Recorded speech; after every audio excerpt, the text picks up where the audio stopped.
बड़े बाप की बेटी हूँ मैं, मुंबई से आई हूँ, तो क्या पटाएगा मैं बेबी हाई फाई हूँ। बड़े बाप की बेटी हूँ मैं, मुंबई से आई हूँ, तो क्या पटाएगा मैं बेबी हाई फाई हूँ। आरा के आवारा ई चैलेंज तोहके देता ना, तोहरा के हम पटौनी ना तो एक बाप के बेटा ना,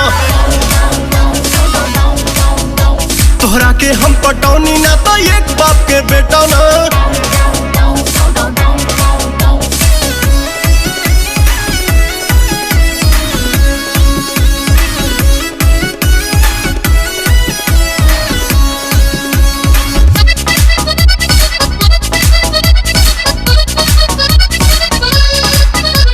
सीने से सटाना, गले से लगाना, इतना भी इजी नहीं गर्लफ्रेंड बनाना।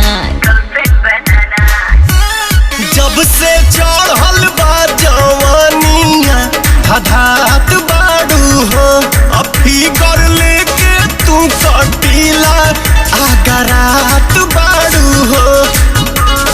उड़े के बारानी सुना उड़ला तुझे तना, तोहरा के हम पटौनी ना तो एक बाप के बेटा ना,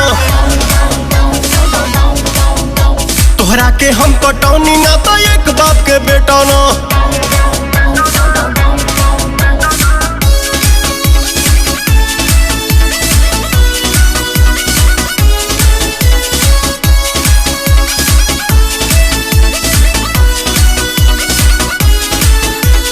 जा रे जा दीवाने, तू डालना ऐसे दाने, तुझको भिजवा दूंगी वरना मैं पुलिस थाने।